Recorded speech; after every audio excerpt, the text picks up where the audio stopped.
கேள்வி பார்வையாளருக்கு வணக்கம். இந்த நேர்காணலில் நாம் சந்திக்க இருக்கும் சிறப்பு விருந்தினர் மதுரை உயர்நீதிமன்ற வழக்கறிஞர் சிவகுமார் அவர்கள். சார் வணக்கம். வணக்கங்க.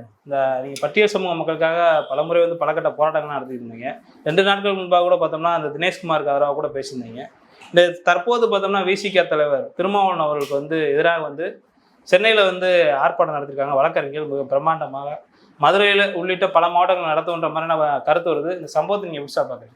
இந்த சம்பவத்தை பார்த்தீங்கன்னாக்க வழக்கறிஞர் சட்டத்தோட தொடர்புபடுத்தி பார்க்கணும்.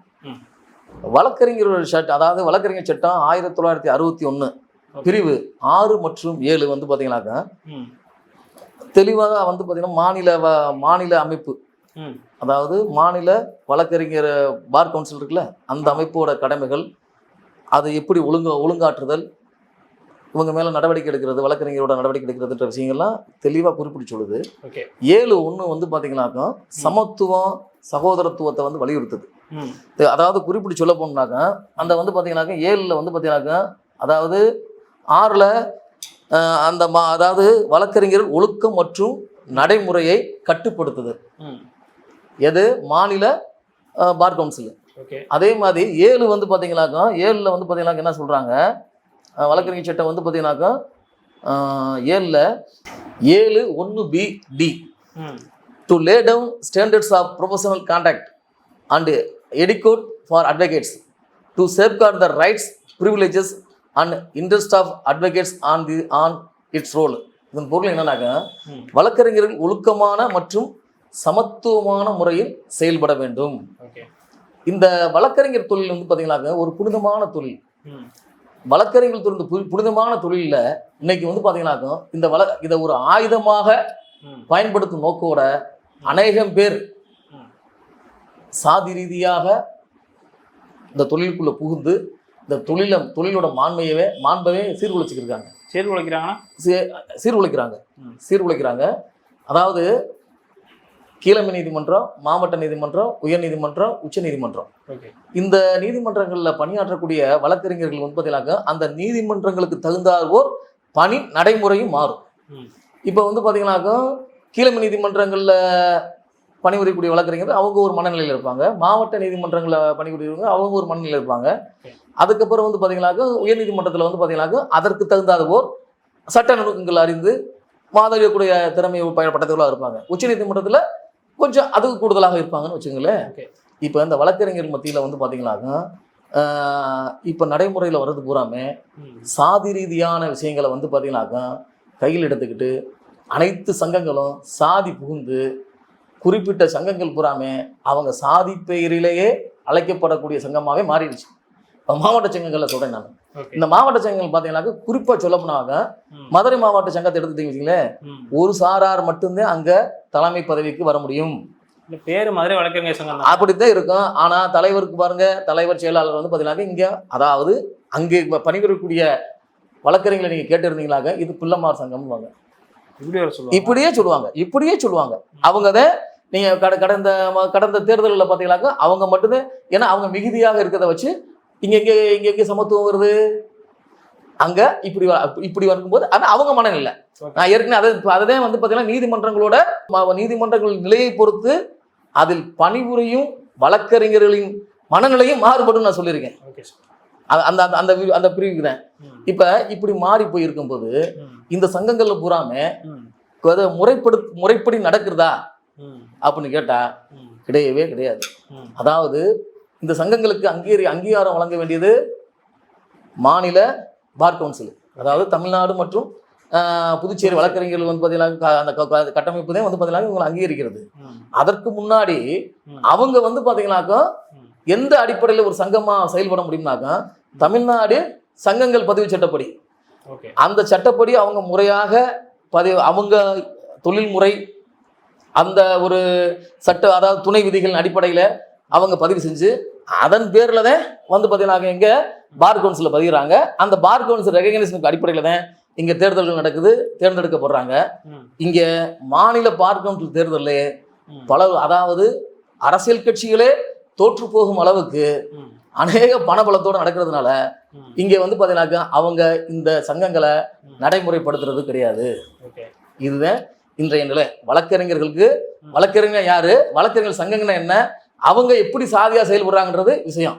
இப்ப இந்த சம்பவத்துல நம்ம எப்படி இந்த இருங்க, இப்ப இது சொல்லிட்டோமாக்க, இந்த சம்பவத்துல நீங்க வந்து பாத்தீங்கன்னாக்க இப்ப வந்து பாத்தீங்கன்னாக்க இப்ப குறிப்பிட்ட நாளுக்கு முன்னாடி, ஒரு சில நாட்களுக்கு முன்னாடி, அதாவது திருமாவளவன் தோழர் பிரச்சனை இருக்குல்ல, அவரோட பிரச்சனைக்கு முன்னாடி மதுரை மேலூர்ல ஒரு பிரச்சனையை நம்ம ஒப்பிடுவோம். ஓகே. அதுல வந்து பாத்தீங்கன்னாக்கா ஒரு பட்டியல் வகுப்பை சேர்ந்த நபர்களுக்கும் ஒரு இளைஞருக்கும், பிற்படுத்தப்பட்ட வகுப்பை சேர்ந்த இளைஞர்களுக்கும் மோதல் ஏற்பட்டு அவர் வந்து பாத்தீங்கன்னா படுகொலை செய்யப்பட்டதாக வழக்கு. உள்ளபடியே கண்டிக்கக்கூடிய செயல். அது மிகப்பெரிய துன்பியல் சம்பவம். அதுல மாறுபட்ட கருத்தே கிடையாது. அதற்கு எதிராக அவங்களுக்கு நீதி கேட்டு போராட அனைத்து உரிமைகள் இருக்கு. அனைத்து உரிமைகள் இருக்கா? இருக்கு. சட்டப்படி அவங்களுக்கு போராடலாம். ஆனா அந்த அந்த ராம் பிரசாத்துக்காக நீதி கேட்டு போராடிய ஒரு கூட்டத்தை ஏற்பாடு பண்ணது ஒரு வழக்கறிஞர். அவர் பேரே முரளி அம்பலம். பத்திரிகையில வந்து அவர் பேர் முரளின்றது முரளியா இருக்கலாம், அம்பலம் சேர்த்து அவர் வழக்கறிஞர். அவர் என்ன பண்றாரு, ஒரு கூட்டத்தை, கண்டன கூட்டத்தை ரெடி பண்றாரு. அதுல வர்றவன் பூரா தற்குறிப்பெல்லாம் வர்றான். யாரு ஒருத்தன் வர்றான், குறிப்பிட்டு சாதியை பேசி இந்திய அரசியலமைப்புக்கு எதிரா, இந்திய அரசியலமைப்பு சட்டத்துக்கு எதிரா ஆண்ட பரம்பரை பேண்ட பரம்பரைன்னு பேசுறான். அவன் ஒரு அயோக்கிய பயில இருக்கேன் பழத்திருக்கு. அதுக்கப்புறம் விசாரிச்சா இதை வந்து இதனால வந்து எனக்கு வழக்கு வந்தாலும் எனக்கு கவலை இல்லை. ஏன்னா அவன் பேசுனதே என் சமூகத்தை, ஒட்டுமொத்த சமூகத்தையும் பண்ணைக்கு இருந்தவன் பேசியிருக்கான். இது ஒரு கற்றறிந்த ஒரு வழக்கறிஞர் கூட்டிய கூட்டத்துல பேசுற ஒருத்தன் வந்து ஒட்டுமொத்த தாழ்த்தப்பட்ட சமூகத்தையுமே அவன் வந்து அவ்வளவு தூரம் இழிவா பேசியிருக்கான். இது யார் மேல தவறு? இந்நேரம் இந்த சங்கங்கள் பூராமே மாநில பார் கவுன்சில் வந்து பாத்தீங்கன்னா யார் மேல நடவடிக்கை எடுத்திருக்கணும்? முரளி அம்பலத்து மேல நடவடிக்கை எடுக்கணுமா இல்லையா? பிரிவு 6 மற்றும் 7 கீழே அதுக்கு அத்தனை சங்கங்களும் போராடி இருக்கலாம்ல. இப்ப போராடல. ஆனா அப்படியே வாங்க, தாழ்த்தப்பட்ட வழக்கறிஞர்கள் மட்டும் போராடுறதுக்கு சட்டம் அனுமதிக்குதா? ஏன் அவங்க மட்டும் போராடுறாங்க? ஆமா, அனுமதிக்குது. இந்திய அரசியலமைப்பு சட்டம் 19(1)C தாழ்த்தப்பட்ட சமூக சேர்ந்த வழக்கறிஞர்கள் அவர்கள் சார்ந்த சமூக நீதிக்காக போராடலாம், சங்கம் அமைக்கலாம் என்று சட்டம் இருக்கு. புரியுதுங்களா? இப்ப மேலூரை பார்த்துட்டோம், சட்டத்தை பார்த்துட்டோம். தோழர் திருமாவளவன் பிரச்சனைக்கு வருவோம். அவர் வந்து பாத்தீங்கன்னாக்க தன் வாழ்நாளையே அடுத்தட்டு மக்களுக்காக அர்ப்பணிச்சவர். தெரியாதவர் கிடையவே கிடையாது. ஒட்டுமொத்த தாழ்த்தப்பட்ட சமூகத்திலையும் ஒரு குறிப்பிட்ட தலைவராக இருந்து தமிழக மக்களால அறியப்பட்டவர். அவரு அந்த வாகனத்துல வந்து பாத்தீங்கன்னாக்க 100 கிலோமீட்டர் வேகத்துல வரவே கிடையாது. நானும் சென்னையில இருந்திருக்கேன், சென்னை நீதிமன்றத்துல பணியாற்றிருக்கேன், அந்த இடத்துல இருந்திருக்கேன். 5 வேக தடைகள். எப்படி பார்த்தாலும் நம்ம ஒரு சினிமா படத்துல பார்த்தது மாதிரி, இந்த வில்லாதி வில்லன் ஒரு படத்துல பாத்தீங்கன்னாக்க ஒரு ரோடுல போகும்போது ஒரு கிளை ஓடும்போது ஏற்ற முடியாது, அந்த மாதிரிதான் வந்தது. இங்க எதை பார்க்க வேண்டியிருக்குன்னா திருமாவளவனா அந்த காரா, சாதியா, சட்டமா, இதெல்லாம் நோக்கணும். இப்ப இதுல எந்த நின்று இருக்கு? இது முழுக்க ஒரு சாதிய வன்கொடுமை. தோழர்கள் ஏன் அவன் மேல வந்து பாத்தீங்கன்னாங்க பட்டியலின வன்கொடுமை தடுப்பு சட்டத்தில் புகார் அளிக்காம இருக்கான்னு எனக்கு தெரியல. அதாவது இந்திய உச்ச நீதிமன்றத்தின் தலைமை நீதியரசருக்கே இந்த நிலைனா தோழர் திருமாவளவனுக்கு எந்த நிலை? அவர் எது உறுத்தி இருக்கு? அவ்வளவு பெரிய கார்ல வர்றாரு என்று தெரிஞ்சுதானே போயிருக்காரு. இப்ப நேற்றைய சம்பவம் நடந்தது. நேற்றைய முன்தினம் ஒரு சின்ன சம்பவம்.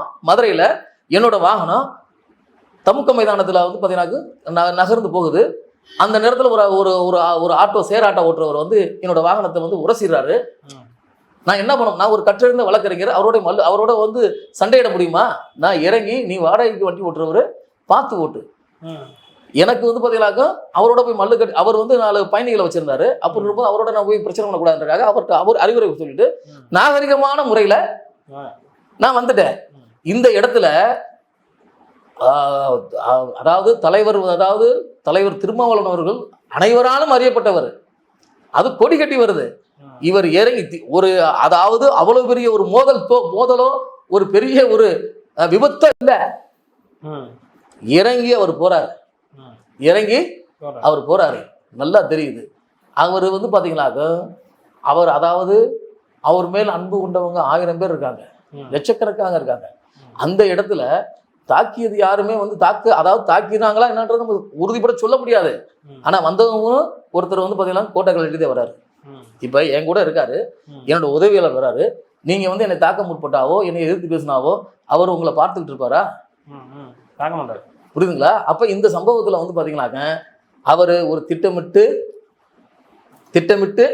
அவரை வந்து பாத்தீங்கன்னாக்க ஒரு ஒரு பிரச்சனை பண்ணணுன்ற நோக்கத்திலேயே அவர் இருந்ததாகவே தெரிய வருது. இதுக்கு எதிராக வந்து பாத்தீங்கன்னாக்க இந்த வழக்கறிஞர்கள் பூராமே சாதி ரீதியா ஒருங்கிணைகிறது வன்மையாக கண்டிக்கத்தக்கது. இல்ல அது போராட்டத்துல குண்டர்கள் வந்து தாக்குறாங்கன்னு சொல்றாங்களா? குண்டர்களே கிடையாது. அதை அனைத்துக்குமே வந்து காணொலி காட்சி இருக்கு. அவருடன் வந்தவர்கள் அவர் வந்து பாத்தீங்கன்னாக்க அங்க போராட வந்தது குண்டர்கள் மத்தியில் போராட வரல. உச்சநீதிமன்ற தலைமை அரசருக்கு நடந்த அவமானத்திற்கு நீதி கேட்டு வழக்கறிஞர்கள் கூட்டிய கூட்டத்தில்தான் அவர் வந்து பேச வந்திருக்காரு. அங்க இப்படி ஒரு சம்பவம் நடக்குது. இது எப்படி குண்டர்கள் சொல்ல முடியும்? இவர்கள் தான் குண்டர்கள், சாதிய வன்மமுடைய குண்டர்கள். இன்னைக்கு பாருங்க, இந்த குண்டரை போய் ஒரு இடத்துல இருக்காரு, யார் போய் கட்டிருந்த நீதியரசர் எல்லாம் போய் பாக்குறாங்க, அவரை யார் பாக்குறாங்க? இப்ப அந்த நிலையில தான் இப்ப நான் வந்து பாத்தீங்கன்னாக்க நான் வந்து சென்னை உயர்நீதிமன்ற மதுரை கிளையில இப்ப அதாவது MPHA என்ற ஒரு சங்கத்தோட வாழ்நாள் உறுப்பினராக இருக்கேன். எனக்கு ஒரு சம்பவம் அங்கே நடந்திருக்கு. அந்த சம்பவத்தில் வந்து பார்த்தீங்கன்னாக்க நான் அங்கே வாழ்நாள் உறுப்பினராக இருக்கேன். அங்கே இருக்கக்கூடிய ஒரு நிர்வாகியாக தேர்தலில் நிற்கிறவர் வந்து பார்த்தீங்கன்னாக்க சாதிய வன்மத்தோட என் மீது சில நடவடிக்கைகள் மேற்கொண்டாரு. என்னோட ஆவணத்தை உயர்நீதிமன்றம் திருடி இருக்காரு. இது வந்து பார்த்தீங்கன்னாக்க நான் அந்த சங்கத்தோட நான் வந்து சமூக வேலை பார்க்கறதுனால எனக்கு அந்த சங்கத்தில் ஏதோ பேரளவுக்கு நான் மெம்பராக இருக்கேன். அந்த மெம்பராக இருக்கும்போது அந்த சங்கத்தில் வந்து பார்த்தீங்கன்னாக்கா உறுப்பினராக இருக்க வச்சு தேர்தல் நிற்கும் போது ஒரு கண்ணியமான முறையில் ஒரு பதிவை போடுறேன். அந்த பதிவுக்கு வந்து பார்த்தீங்கன்னா அவர் ரிப்ளை கொடுக்குறாரு, நாங்கள் யார் தெரியுமா அப்படின்னு போட்டதும் இல்லாமல் அவர் இள வழக்கறிஞரை வச்சு அவர் பேசுறாரு, நாங்கள் ஜெயிச்சிட்டோம், எதுவாக இருந்தாலும் நாங்கள் ஜெயித்து வந்ததுக்கு அப்புறம் எங்கிட்ட மனு கொடு. எவ்வளவு பெரிய சாதி வேணுமா? அப்ப இது தெரிந்த உடனே நான் உடனடியாக இதே இந்த போறத வந்து தோழர் திருமாவளவன் மீது ஏற்பட்ட நடவடிக்கைக்காக போராடக்கூடிய இதே சங்கத்துக்கு எதிராக சங்கத்தில் இருக்க நிர்வாகிகளுக்கு நான் மனு கொடுக்குறேன். எந்த நடவடிக்கையும் எடுக்கல. அதன் பின்பு நான் என்ன பண்றேன், நான் அவர் அந்த தேர்தலவே நடத்துறதுன்னு ஒரு வழக்கு போடுறேன். வழக்கு போடும் போதே தெரியுது இந்த சங்கங்கள் முறையற்ற முறையில் நடைபெறுது. எப்படி ஆண்டறிக்கையே சமர்ப்பிக்கல. இங்க வந்து பாத்தீங்கன்னாக்கா ஆண்டறிக்கை சமர்ப்பிக்காத போது இவங்க தேர்தலும் நடைபெறாது, தேர்தலும் செல்லாது, அந்த நிர்வாகிகளும் சட்டத்துக்கு புறமாக செயல்படுறாங்க அப்படின்ற விவரம் தெரிஞ்சு அது சம்பந்தமா நான் போகும்போது அவர்களுக்காக வந்து வாதிட வந்தவங்க ஒரு அறிவார்ந்த ஒரு மூத்த வழக்கறிஞராக இருக்கும்போது நம்ம அவர்களுக்காக ஒரு மதிப்பு மிக்க இதுக்குனால நான் வந்து பார்த்தீங்கன்னா அதுல இருந்து அந்த இதில் நான் வந்து பின்வாங்கிட்டேன். இப்போ அந்த உண்மையை நான் தெரியப்படுத்த வேண்டிய அவசியம் ஏற்பட்டுச்சு. அப்போ நான் சக உறுப்பினரான எனக்கு ஏற்பட்ட ஒரு செயலுக்காக நீதி கேட்டு போராடாத சங்கம் என்ன காரணத்திற்காக இந்த சங்க உறுப்பினரே இல்லாத ராஜீவ்காந்தி என்பவர் அவர் வழக்கறிஞரா பதிவு பெற்றிருக்காரு, தண்டனை பெற்றிருக்காரு, அப்படிப்பட்ட நபருக்காக போராட வேண்டிய அவசியம் என்ன? சாதிதான் முழுக்க இந்த மெல்ல கீழமை நீதிமன்றத்திலிருந்து மாவட்ட நீதிமன்றத்திலிருந்து உயர் நீதிமன்ற வழக்கறிஞர் சங்கத்துக்குள்ளேயும் சாதி அப்பட்டமா பூந்துருச்சு. இதை இது கலைத்திருக்க வேண்டிய அவசியம் அனைத்து வழக்கறிஞர்களுக்கும் உண்டு. இப்ப இந்த சங்கத்துல வந்து பாத்தீங்கன்னா என்ன மிக வருந்தத்தக்க செயல்னாக்கா, இந்த சங்கத்துல பொது உடைமை சித்தாந்தம் உள்ள அநேக வழக்கறிஞர் இருக்காங்க. அவங்க இது சம்பந்தமா குரல் கொடுக்கவே இல்லை. இங்க மதுரை வழக்கறிஞர் சங்கம்லாம் போராடல. அங்க சில வழக்கறிஞர்கள்லாம் வந்து பாத்தீங்கன்னா பதிவு விடுறாங்க. இது பண்ணா கூட இங்க வந்து பாத்தீங்கன்னா ஒரு 6-7 சங்கங்கள் இருக்கு. அவங்க எல்லாம் அதை பத்தி கவனிக்கல. ஆனா அவங்க வந்து பாத்தீங்கன்னா நேர்மையான முறையில வழக்கறிஞர் மாண்பின்படி அவங்க தொழில் செய்து வந்திருக்காங்க. இந்த குறிப்பிட்ட சங்கம் MPHAக்கு மட்டும் என்ன அவசியம் வந்துருச்சுன்னு என்னோட கேள்வி. ஏன்னா நான் அது சக உறுப்பினர்களால கேள்வி. வந்து பாத்தீங்கன்னாக்கா வழக்கறிஞர் சமூகத்துக்குள்ள ஒரு சாதி புகுந்து ஒரு மிகப்பெரிய ஒரு பிரளயத்தை உருவாக்கிட்டு இருக்கு. இது வந்து பாத்தீங்கன்னா இதை இந்த நிலையிலேயே சம்பந்தப்பட்ட அமைப்புகளும் வழக்கறிஞர்களும் தடுக்காவிட்டால் இது அதாவது சாமானியர்களுக்கும் சட்டம் படுத்துறதுக்கும் எந்தவித வேறுபாடும் இல்லாமல் போயிடும். இதெல்லாம் இன்னொன்று என்ன சொல்றாங்கன்னா, முறைச்சா 4 தட்டு தட்டணும், அதாவது முறைச்சா நீங்க அடிப்பீங்களான்னு ஒரு கேள்வியெல்லாம் வைக்கிறாங்க. அதாவது நான் திரும்பவும் சொல்றேன், நான் நீங்க வந்து பாத்தீங்களா தோழர் வந்து பாத்தீங்களாக்க எனக்கு தெரிந்தவரோ தெரியாதவரோ என்னுடன் வந்து பாத்தீங்களாக்க நான் வந்து ஒரு சமூகத்தில் ஒரு அறியப்பட்ட ஆளா இருக்கும்போது, நான் ஒரு தலைவராக இருக்கும்போது எனக்கு உதவியாளர்கள் இருக்கும்போது என்னை நீங்க வந்து மரியாதை குறைவாவோ தாக்கவோ முற்பட்டா அவர்கள் உங்களை என்ன நடக்கும், இல்ல நான் உங்களை பண்ணா என்ன நடக்கும்? நீங்களே அதே அந்த நிலையில பாருங்க. அப்படின்னும் போது அங்க வந்து பாத்தீங்கன்னாக்க ஒரு ஒரு ஒரு ஒரு மிக பெரும்பான்மை சமூகத்தோட தலைவர், குறிப்பிட்டு செல்லக்கூடிய தலைவர் திருமாவளவன். அவர் வந்து அறியாத ஆளே கிடையாது. அவர் இருக்காருன்னு தெரியும் போது, அவர் கொடி இருக்கு, அவர் அந்த அவ்வளவு பெரிய கார்ல வரும்போது அதுதானே அவர் உறுத்தி இருக்கு. இதை வந்து அவர் பொறுத்து போயிருக்கலாமே, அவருக்கு தெரியாம இல்ல. இவ்வளவு விவரம் இன்னைக்கு வந்து பாத்தீங்கன்னா எத்தனையோ கட்சிகள், எத்தனையோ இயக்கங்கள் அவருக்கு பின்னாடி, இந்த அண்ணாமலைன்னு ஒருத்தர் எல்லாம் வராருல, ஒரு அண்ணாமலைலாம் வராருல, அப்ப அவருக்கு தெரியாமையா இருந்திருக்கும், இது தெரிந்தானே பண்ணுது. அப்ப இந்த இடத்துலயே வந்து பதிலாக்கும் இவர் இன்னார் என்று தெரிந்தே திட்டமிட்டு இவர் வந்து பாத்தீங்கன்னாக்க அவரை அவமானப்படுத்தும் நோக்கில் செயல்பட்டாவே அது வன்கொடுமை தடுப்பு சட்டத்தில் கைது செய்யணும். அவரை இனி யாரும் அதுல புகார் கொடுத்துருக்கணும். அப்படி கொடுத்தாலும் வந்து பாத்தீங்கன்னாக்க இரண்டு பக்கமே புகார் அது ரெண்டு பக்கமே புகார் பெற்று நடவடிக்கைக்கு உள்ளாகி இருக்கணும். ஏன் இந்த தமிழக அரசு அவர் மேல நடவடிக்கைக்கு உள்ளாக்காம இருக்காங்கன்றது எனக்கு அது வேறு எனக்கு சந்தேகமா இருக்கு. என்ன ரீசன் சொல்லிட்டு அந்த அடிப்படையில தான் தோழர் திருமாவளவனுக்கு கண்டிப்பாக வந்து பாத்தீங்கன்னாக்க இஜெட் பதிவு பிரிவு பாதுகாப்புக்கு என்ன என்ன பிரச்சனை இருக்கு? அண்ணாமலைக்கு கொடுக்கலாம், இவர் கொடுக்கூடாதா? பட்டியல் வகுப்புக்காக அதாவது பட்டியல் வகுப்புக்காக வந்து பாத்தீங்கன்னாக்க தன் வாழ்நாளையே அர்ப்பணித்த ஒரு தலைவருக்கு ஏன் ஜெட் பிளஸ் பாதுகாப்பு கொடுக்க கூடாதா? அதை கேள்வி பண்றேன். ஆக இங்க வந்து பாத்தீங்கன்னாக்க இந்த வழக்கறிஞர் வந்து இன்னமும் பாத்தீங்கன்னாக்க இந்த தேர்தல் வரப்போகுது. இந்த காணொலி வாயிலாக தமிழ்நாடு வழக்கறிஞர், அதாவது தமிழ்நாடு புதுச்சேரி கூட்டமைப்புக்கு நான் என்ன சொல்ல வரேன்னாக்கா, இந்த முறையற்ற சங்கங்களை முறைப்படுத்தணும். முதல்ல வந்து பாத்தீங்கன்னா மாவட்ட சங்கங்கள் எல்லாமே வந்து பாத்தீங்கன்னா முறையாக சங்கங்கள் சட்டப்படி பதிவு செஞ்சு அவங்க ஆண்டறிக்கை தயாரிச்சு சமர்ப்பித்து சரியான முறை நடத்துறாங்களா, அந்த அடிப்படையில் வந்து பாத்தீங்கன்னா அவங்க அங்கீகாரம் பெற்றிருக்காங்களா எப்படின்ற அதை முதல்ல சரி பண்ணிட்டு இந்த வாக்காளர் இப்போ வந்து இந்த பார்க் கவுன்சில் எலெக்ஷன் வரும்போது சரியான நபர்களை வாக்காளர்களாக தேர்ந்தெடுக்கணுன்றதை இந்த காணொலி வாயிலாக உங்களுக்கு வந்து பார்த்தீங்கன்னாக்க நான் கோரிக்கையாகவே வைக்கிறேன். இது சம்பந்தமாக நான் வந்து பார்த்தீங்கன்னாக்க வழக்கும் தாக்கல் செய்ய இருக்கிறேன். ஓகே சார், நன்றி சார். நன்றி.